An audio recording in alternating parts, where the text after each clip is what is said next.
Y hoy con Carmen Morales, profesora de liderazgo del IE. ¿Cómo estás, Carmen? Buenos días. Muy bien, buenos días. Muy bien, vamos, con este panorama tenemos muchas cosas de qué hablar, ¿no? Desde luego, el día viene intenso en noticias y necesitamos entender bien qué es lo que está pasando. Vamos a hacerlo con la ayuda también de José Ignacio Gutiérrez, preside la Federación de Servicios Financieros en la Confederación de Cuadros. ¿Qué tal, José Ignacio? Muy buenos días e interesante. Estamos en una Interesantes. semana tremendamente interesante. Y con Fernando Zunzunegui, es abogado y profesor. ¿Qué tal, Fernando? Buenos días. Pues buenos días, pero un poquito preocupado porque en esta escena internacional falta alguien en la Unión Europea. Uy. Hay un agujero enorme, ¿verdad? Para nosotros es importantísimo. Además, no es que falte, es que se le ningunea, ¿no? Directamente. Bueno, falta directamente. Ayer se convocó una reunión un poquito increíble. ¿Y qué nota de prensa sacaron ayer? Increíble. Claro, pero es que ni está ni se la espera, porque no es que haya, o sea, hubo la reunión, ha habido oportunidad y ¿Cuál es es la como, opinión de la Unión Europea? pues es que no la hay, no hay una visión conjunta en defensa, esto está clarísimo. Entonces, el canciller alemán dijo que no, y el holandés tampoco, y Pedro Sánchez que tampoco. Starmer que sí, pero Starmer ya no es Europa, con lo cual es que no hay visión conjunta y todos como con muy buenas intenciones, pero al final no hay nada claro. Probablemente no hay ni visión, no ¿no? hay visión. Es que Bueno, no hay visión. yo no creo, ya la reunión fue un factor. Hay que tener algo muy presente. Alemania tiene elecciones el día 23, Sí, este domingo. claro. Sí, no están Cuidado, para ruidos, con desde una luego. formación como es Alternativa para Alemania, pro-Putin. Totalmente a favor de Putin y a favor de que Rusia tome Ucrania. Con lo cual, atención. Segundo, ayer lo que ocurrió también es que se dijo que no era el momento. Ya, pues, Claro, no era el momento. Y en algunos factores tienen razón. Es decir, hasta que no sepamos el contexto de la paz, no hay posibilidad de entrar con tropas europeas. No se dijo no a las tropas europeas. Yo creo que Ni sí. pero cuidado, todas las decisiones que ha habido en esta crisis a Europa le ha costado mucho convencerse a sí mismo. Yo creo que ayer lo que se dijo es lo que yo creo que se concretó es que vamos a esperar qué pasa con Estados Unidos, cuál es el papel. Han asumido que Europa tendrá que mandar tropas. La cuestión es cuándo. Tropas de paz, entendemos, ¿no? Tropa Tropas de vigilancia. Tropa de paz dispuesta para entrar en guerra. Sí. Cuidado que esto es bastante determinante. Y yo creo que ayer también se estableció algo que tampoco ha estado, pero es que Europa tendrá que desplegar aún más efectivos en toda la frontera con Rusia. Países bálticos, Polonia no será un problema de momento, pues el rearme polaco es impresionante. Es posible que Estados Unidos abandone parte de sus tropas en Europa salgan, pero no saldrán de Polonia, dentro de esas relaciones bilaterales. Europa inicialmente ni siquiera iba a intervenir en el tema ucraniano. Recordar también la posición de España, que ni siquiera iba a mandar ningún tipo de armamento. ¿Y eso ha cambiado? Eso ha cambiado totalmente. Y no solamente eso, no se iba a mandar artillería, no se iba a mandar aviones, no, y ahora se está haciendo. Europa tiene tropas y Estados Unidos tiene tropas en Ucrania. Las tiene. España está protegiendo su embajada con efectivos entrando y saliendo. Sí. Y no son pocos. Es verdad que la labor que ahora mismo realizan las fuerzas que están allí son labores de logística y de protección y escolta de todo el cuerpo diplomático occidental, sí, pero no son pocos, y se cubren muchas áreas. Entonces, el problema es que Europa se tiene que ir convenciendo a sí mismo. A partir del domingo veremos qué pasa en Alemania. Recordar que una de las crisis que ha tenido la coalición semáforo, que los liberales eran totalmente partidarios del envío de todo tipo de armamento desde Alemania hacia Ucrania. Y ha sido un enfrentamiento continuo en esta situación. Veremos qué gobierno hay en Alemania y veremos a partir de ahí también cómo evoluciona. Europa lo tiene muy claro, lo que pasa es que Europa se tiene que convencer a sí mismo. Sí. Y luego otra cosa, hay que transmitir a la sociedad europea en su conjunto que la defensa es necesaria. Y Europa no olvida también su historia y desgraciadamente está ahí. Ya. Lo mismo que pasa en la sociedad española. Pero Pero, a ver, la situación es la siguiente. Dices, no, no es el momento. Dices, tienen que esperar a ver qué ocurre con la paz. Luego ya te estás quitando de en medio. O sea, es una posición completamente reactiva. Bueno, ¿qué ocurre en Claro. Alemania? Creo que se refería a José Ignacio, Sí, ¿no? pero El aún primer así, paso sí, es el domingo. absolutamente, vale. Pero siempre hay alguna excusa, siempre hay algún motivo, ¿no? Siempre, pero el sentido de Estado y sobre todo el sentido de Europa, ¿vale? Porque lo que pasa en Alemania, pues sí, va a ser muy definitorio, efectivamente. Pero bueno, pues ahí está Italia y tiene una posición claramente pro-Trump, etcétera. Y tampoco es que haya dicho, ¿sabes? No ha habido ninguna manifestación, o por lo menos no ha habido ninguna declaración por parte de Giorgia Meloni, ¿no? Tampoco. Entonces, es decir, si hay un intento, se supone, conversaciones de paz en Riad entre Estados Unidos y Rusia, y Europa dice, no, que nos han dejado fuera. Y resulta que ayer en la reunión dicen, no, pues vamos a ver qué pasa. Entonces dices, pues ya te estás quitando de en medio. Entonces, ¿dónde está la proactividad? ¿Dónde está el jugar un papel de actor fundamental? Si es la guerra en Europa, pues vívelo como tal. Es decir, Que, a ver, está en territorio el europeo. encuentro de Pues, Riad es el encuentro entre Rusia y Estados Unidos para restablecer las relaciones también entre ellas, que va y derrumbe. también. Hay Entonces, dos hay un lecturas. paso previo Sí, ahí, hay dos ¿eh? lecturas de esa reunión, Y a lo efectivamente. mejor Europa sí. ahí no tiene que estar. Ya, no, sí, No hay Lavrov que- es no hay que listísimo. rasgarse Es que las Lavrov es vestiduras. listísimo. No hay que rasgarse las vestiduras por ello. Sí, sí. Vamos a ver, desde la perspectiva interna, de verdad, Pedro Sánchez tiene un papelón. Sí, Yo recuerdo una contraportada en un periódico nacional cuestionando si necesitábamos ejército. ya. Las fuerzas que tiene, que le apoyan y le permiten gobernar, son antimilitaristas, anti-OTAN. Bueno, tiene un papelón. Quiere desplazar a que sea la Unión Europea. Calviño, quien financie para alejar el problema. Exacto. Pero verdaderamente el problema tiene un nuevo cambio de opinión. Entiendo que el PSOE es monolítico Ya. y ahora sí hay que invertir el 5% del PIB en ejército, pues cuestión de un par de semanas y de redes sociales para este nuevo cambio de opinión. Vayamos un poquito con la esfera internacional. Primero, ¿quién? Claro, lo de ayer es sorprendente. No se hablaba de Unión Europea, porque se hablaba de Europa, claro, si estaba el Reino Unido. Ya. El Reino Unido ha abandonado la Unión Europea. Es decir, no puede haber una posición de la Unión Europea cuando está el Reino Unido. Está Europa, estaban invitados la presidenta de la Comisión Europea, von der Leyen, el presidente del Consejo, pero no convocaban ni tenían ningún liderazgo. No. Eran unos convidados de piedra. La mayor parte de los Estados miembros de la Unión Europea no estaban y decían, Pedro Sánchez se metió a última hora, Sí, porque no sí. estaba convocado. Se cogió el sitio principal, además. Se coló en la reunión y ahí está presente y se puso a hablar. Esto es importante, vamos a ver. Trump es un dinamizador. Sí. Aquí había que situar el debate. El debate ahora es la paz. Hemos cambiado radicalmente. Ya parece un poquito trasnochado los que hablan de mantener la guerra y ganar a Rusia. Esas voces están callándose. Ahora estamos hablando de la paz. Y dice que la paz no puede ser sin condiciones. Trump no ha dicho que no vaya a poner condiciones. Y luego ha puesto también el dinamismo, lo hemos visto en las bolsas, de la inversión en defensa y la necesidad de una defensa europea autónoma, que lo viene diciendo. En la OTAN lo dijo. Sí. Ustedes tienen que pagarse los gastos. Sí. Y estos de los dos debates están sobre la mesa y son los que ha puesto Trump. Sí. Exacto. Y aquí estamos intentando sacarle algo a la Europea. Francia lidera. ¿Qué lidera? ¿Qué liderazgo político tiene Francia? No. Bueno, hemos escuchado muy interesante esta mañana al representante de Avante que sigue estas cuestiones, Prats, que decía, claro, es que Francia es la fuerza nuclear efectiva. Decía, bueno, sí, tiene Pero mucho no es peso. suficiente. No, pero tiene mucho peso. Sí, tiene mucho hombre, peso militar pero no el equivalente que pueda a activar Rusia. la bomba atómica. Es decir, verdaderamente es un contrapeso. Pero ¿se ha convocado así la reunión? No.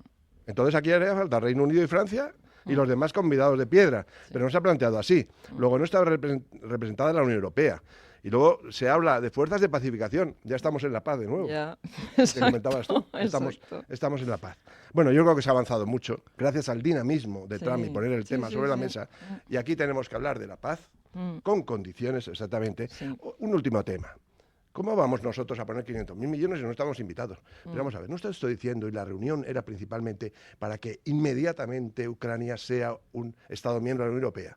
Y si es un Estado miembro de la Unión Europea, hay una solidaridad de la Unión Europea. Luego la reconstrucción lo va a pagar la Unión Europea. Claro. Sea coherente. Sí, ahora ya sea no. coherente. Ahora debe ser que ya no. Si usted incluye a Ucrania en la Unión Europea, inmediatamente Claro. todo el presupuesto de la Unión Europea va a la solidaridad y a reconstruir el país que ha sido dañado por la guerra. Sí. Este Eso- punto de atención de Fernando Zunzunegui sobre el beneficio que trae a Europa este desafío viene efectivamente ya muy marcado por las bolsas, con los máximos históricos que estamos viendo, empujados por las industrias de la defensa, ¿no? Por las subidas de Rheinmetall, entre otros, que es una empresa alemana, que para los alemanes es una posibilidad también de crear, dice la prensa esta mañana, hasta 200.000 empleos, Hombre, claro. solo con este empujón de la industria de la defensa. Sí. Y esto pesa, ¿eh? Para un país que está en contracción económica. Claro, y además eso no es exportable a ningún otro tercer país, ¿no? Es decir, externalizable a China, o sea, eso es producción nacional, obviamente, ¿no? Al hilo de lo que comentaba Fernando, a ver, en la reunión de Cardiff de 2014 de la OTAN ya se estableció que cada país europeo diera el 2% de su PIB, ¿no? Del Producto Interior Bruto. Bueno, pues España en este momento, ayer consultaba el dato, está como en 1,28. Sí. Y de ahí no se mueve. Y eso es un acuerdo de hace 11 años ya, ¿no? Entonces, ahora Trump ha dicho, oye, que no solo, sino que súbemelo, ¿no? Entonces, pues la próxima será al 3% o al 5%, como Algunos comentabas. Estados miembros ya pagan. Efectivamente. Claro. Ya gastan el 5%. Polonia se gasta y ahí un 4% Pedro Sánchez dice, ¿de de dónde su lo Producto Interior sacamos? Bruto. Emitamos deuda europea Sí, bueno. y los alemanes dicen, Sí, no, que lo no. pague la Calviño, ¿no? Como decía No, no. Fernando, exacto, el Banco dinero, Central la Calviño, Europeo, efectivamente, que para eso lo hemos puesto ahí.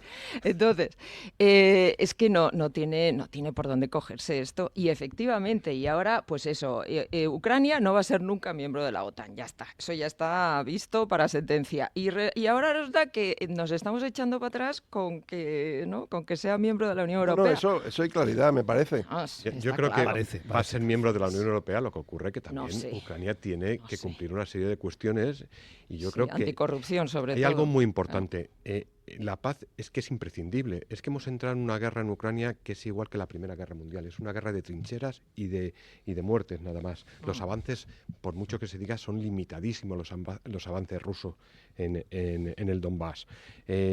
No es sostenible. No es sostenible ni para Rusia, No. ni para Ucrania, ni para el resto de los actores. Entonces, esto es un factor. Yo creo que no Europa va a reconstruir parte de Ucrania, sí, pero parte de las negociaciones y de las condiciones que Rusia también va a aportar una parte muy importante Sí, en esa reconstrucción. Rusia va a reconstruir Ucrania, ¿crees? Una parte importante Hombre, lo también que lo se va ha a tener que quedado, aportar. lo que Y se luego ha hay quedado. algo muy importante. Lo Aquí que hay se va a un- quedar. Aquí hay un actor que está mirando desde lejos, que es China.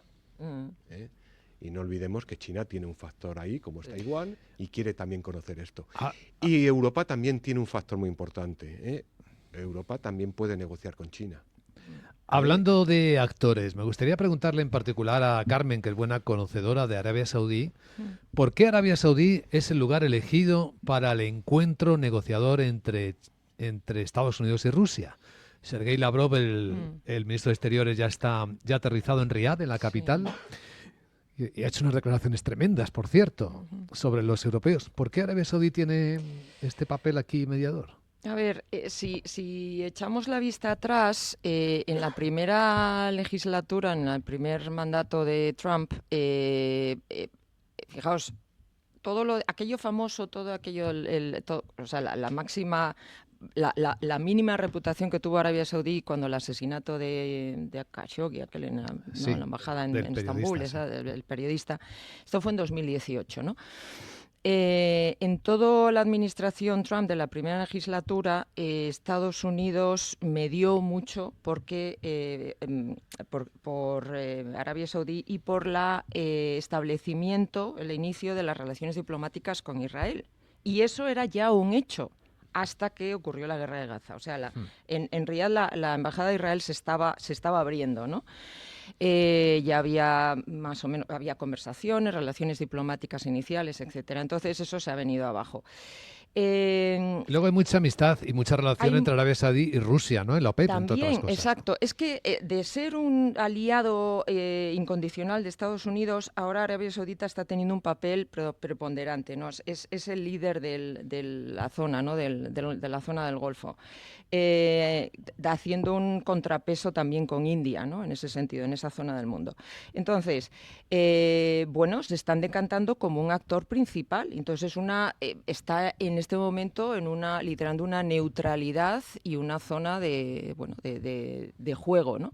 Entonces, en ese sentido, le ha quitado mucho protagonismo a Turquía, que se decantó, por supuesto, a favor de Rusia, por mucho que Erdogan haya querido jugar un papel de liderazgo en la zona, etcétera, ya se lo han quitado. Pero es miembro de la OTAN. Es Turquía. miembro de la OTAN, pero Estados Unidos le tiene puesto el ojo encima, en el sentido de a ver por dónde vas.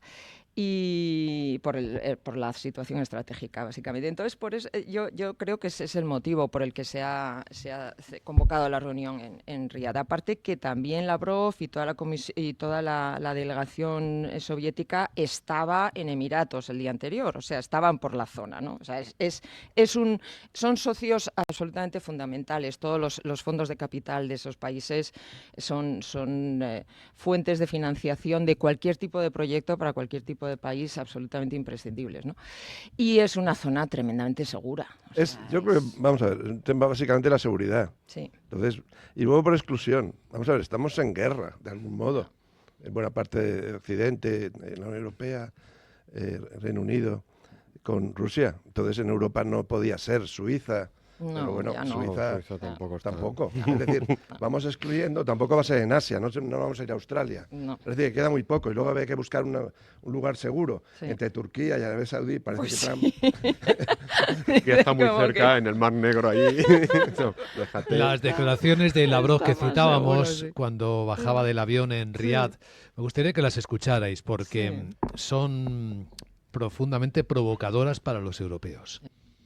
Философия-то у европейцев никуда не делась, поэтому я не знаю, что им делать. Traduzco, él dice que la filosofía europea no ha ido a ninguna parte, así que no sé qué pueden hacer en la mesa de negociaciones. Si siguen maquinando algunas ideas tramposas sobre la congelación del conflicto, mientras que ellos mismos, como de costumbre, como les gusta y suelen hacer, en realidad solo están decidiendo cómo continuar la guerra. Eso decía Lavrov. Sí, a ver, Lavrov ha sido durante todos los años 90 embajador de Rusia en la ONU. Entonces, claro, conoce el panorama internacional como nadie. O sea, es un príncipe en el sentido maquiavélico, ¿no? O sea, Sí. es un tipo Con gran experiencia. Absolutamente, sabe perfectamente con quién está jugando. es una burla diplomática, un dardo innecesario. Sí, bueno, ya, pero es poner al final las cartas boca arriba. Entonces, es decir, ante las pataletas de Europa y la no acción, pues dice, bueno, pues os pongo en su sitio, ¿no? Ya, sí, que es innecesario, vale, pero es que no estamos en el mundo de las sutilezas, desafortunadamente. A mí me recuerda a la Alemania nazi de los años 30. Exactamente igual.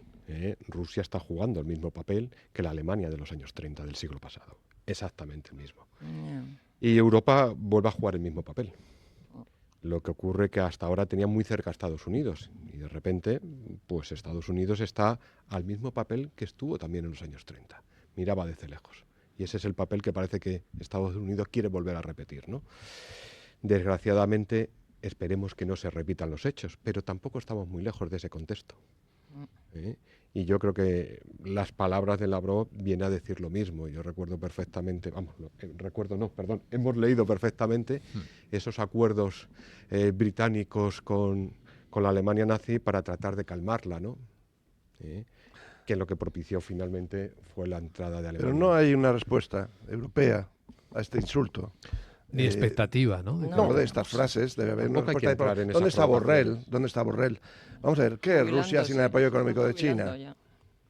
¿Qué ejército tiene Rusia que tiene que ir a Corea del Norte para que le dé soporte? Es decir, hay una respuesta diplomática, un poquito de contrapeso. ¿Dónde está? ¿Dónde está Borrell? ¿Dónde está la Unión Europea? Respondiendo, esto es diplomacia, aquí debe haber una respuesta. Acción, Borrell ya reacción. se jubiló, ahora tenemos una nueva alta representante de la política exterior europea que tampoco la Lituana. estamos escuchando. Bueno, pues es que ni la conozco. Sí, sí, es Aparece, una pero- figura... Es irreverente. No, es una figura muy importante. Y además hay que tener algo muy claro. Yo estuve en Lituania, Letonia y Estonia, creo que era el 2019. El rechazo y el odio hacia hacia Rusia es inmenso. Pues claro. Inmenso en toda la sociedad, ¿eh? Sí, sí. Ahí se han derribado todo tipo de recuerdos que había de la participación rusa en la Segunda Guerra Mundial, las relaciones comerciales de Lituania, sobre todo en materia agrícola, era impresionante. Sí, y pero se la han ido comunidad deteriorando. extranjera más importante en estos 3 países es rusa. Claro. Sí, pero con muchísimos problemas de convivencia, ¿eh? Con muchos. Yo recordaba perfectamente, a mí me sorprendió, no conocía ese hecho así. Eso se ha agudizado de una forma espectacular. Ha habido muchas de esas minorías rusas que se ha ido. Lo que hace más inquietante este momento, ¿no? Sí, pero al final estas sociedades que han sido, en este caso, satélites de Rusia, ¿no? O dentro han sido países Sufridores, subordinados, sufridores absolutamente de Rusia. invadidos y subordinados a la Unión Soviética. Al final, la manera de precisamente encontrar su identidad ahora es generalmente el odio al invasor antiguo. Esto le pasó a Polonia con Alemania, esto le pasó a Polonia con Rusia. Es decir, es lo que da es razón de ser a este tipo de sociedades, ¿no? Lo que nos une es el odio al anterior invasor. Entonces, eso es un fenómeno muy, muy clásico, ¿no? De estas sociedades invadidas y que han encontrado su nueva, digamos, libertad, por así decirlo. Bueno, de esta conversación se transmite la impresión de que Europa no funciona. Hoy vamos a ver en términos internos si es capaz de abordar uno de los desafíos más clamorosos de este tiempo, que es simplificar la regulación normativa. Ayer lo vio en la reunión de los ministros del Eurogrupo, hoy lo ve el ECOFIN. A ver de qué manera se logra simplificar todo esto. Es buena materia para Fernando Zunzunegui. También se va a actualizar la lista de paraísos fiscales, por cierto. Sí, bueno, tiene sobre la mesa las 3 iniciativas del informe Draghi-Letta, que una es la simplificación normativa, otra la llaman Compás, que es la reforma de la competencia, y luego otro tema es la unión de ahorros e inversión. Son las 3. Hay un programa de actuación ya de la Comisión Europea y tanto en ese borrador que todavía de comunicación, de simplificación normativa y en el programa de acción de la nueva Comisión Europea a medio plazo, lo que se encuentra son infinidad de normas. Muchísimas nuevas normas. Sí. Entonces, simplificación normativa, cuando lanzas todo un paquete normativo, es cierto que se ha avanzado algo. Un paquete normativo para simplificar Para la simplificar. Y normativa. luego todo tipo de controles y organismos de control. Luego mucha más burocracia. Sí. Hay un aspecto en el que sí se va a avanzar y también hay un paquete de simplificación de la normativa de sostenibilidad. Parece que estamos Toda la haciendo una normativa broma, de ¿eh? sostenibilidad, toda la divulgación de la información no financiera es un verdadero caos. Es difícil de cumplir. Se pone un coste enorme para las empresas. Y aquí sí se va a simplificar para que sepan las empresas que tienen que aplicar en sostenibilidad. Porque es que hay un reglamento de taxonomía. Esto es de definiciones. Y son cientos y cientos de páginas para definir solo las definiciones. Y luego está la divulgación financiera, que es otro reglamento, y todo eso se va a simplificar. Bueno, bienvenido sea. En algo podemos avanzar. Sí. Oye, una pregunta absolutamente, vamos, no. Si hablamos del aumento de la inversión en armamento, etcétera, ¿no? De las industrias militares, ¿esto es sostenible o no es sostenible? Bueno, a ver, esto es una... Esa pregunta es políticamente incorrecta, Carmen. No, muy sencillo. Esto Pero es un ajuste del absolutamente coste. inocente, ¿eh? Es inocente. A ver, hay que ajustar el gasto. Ya. Eso se tiene muy claro. Ya, Y hay ya. que ver, de todas las maneras, la Unión Europea ha dicho, si hay que volver a congelar las normas fiscales Sí. para poder asumir el gasto, habrá que hacerlo. Sí. Esta es la cuestión. Lo que Es pasa es que otra, habrá es que dar un prioridades al lado gasto. nuevo del estado del bienestar. Ya, claro. Incluir la seguridad La como parte del seguridad bienestar, de como parte sentirte del- protegido. Sí. Sí, ya lo recoge Draghi, que bueno, es muy sí. clarividente, y recogía lo tradicional, sostenibilidad y digitalización, y añadía defensa, y le daba una partida anual de 50.000 millones. Ahora queda ridículo. La respuesta no la ha dado Cuerpo, el ministro Sí. de Economía, que ha dicho, no nos preocupemos, que lo que es el porcentaje del PIB en endeudamiento en la Unión Europea es pequeño. 2 y pico % comparado con otros países, dice, y luego añade otras jurisdicciones. Podemos todavía tener mucho endeudamiento. Esta es la respuesta que nos da nuestro ministro de Economía. Pues qué bien. A gastar. A gastar. Así que tener Qué hijos alegría. y nietos y que lo paguen, ¿no? Esta es la cuestión, la solución. Efectivamente. No sabemos qué generación Qué pagará pena. esto. Pero, No sé lo cuál de lo ellas. que sí es cierto es que lo que va a defensa va a salir de algún lado. Ya. Sí, sí, Luego va a eso haber pues, claro. sacrificios. Del futuro y del presente, No, ¿no? del presente. Sí. Del El presente presupuesto es también. uno. Y entonces va a haber más gasto en defensa y va a haber menos gasto probablemente social. Pues Pero eso a ver, ya sabemos en pero qué es. Eso estamos ahora en el escenario del salario mínimo interprofesional y todo esto, ¿no? De las subidas y tal. Y entonces, ¿de dónde se va a sacar? Y del recorte de la Del jornada recorte laboral. De la jornada laboral. Si hay que trabajar más para producir armas. Qué buen tema, Si, Carmen. si fuéramos conscientes de cuánto gasto ineficiente se puede reducir, yo creo que no tendríamos ningún problema en ello. Lo que ocurre que eso también tiene no ya un coste político, sino un coste de los políticos. Ya. Lo estamos viendo Internamente para el mundo político. con el Departamento de Eficiencia de Estados Unidos, dirigido por Elon Musk, estamos viendo el coste político enorme que tiene. Es decir, que un grupo de ingenieros bien dirigidos puede en semanas descubrir la ineficiencia o fraude del gasto público y de forma importantísima. Sí. Bien, nos guste o no, no necesitamos en Europa un departamento de eficiencia. Estamos hablando de simplificación normativa.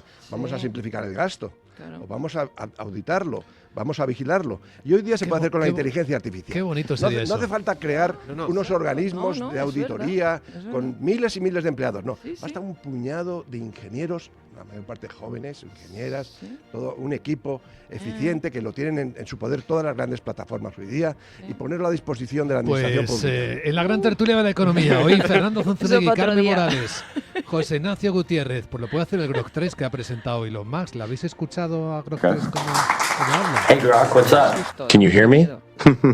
I'm so excited to finally meet you. I can't wait to chat and learn more about each other. I'll talk to you soon. Rollo. Nos vemos pronto. Es que es horroroso. Un placer.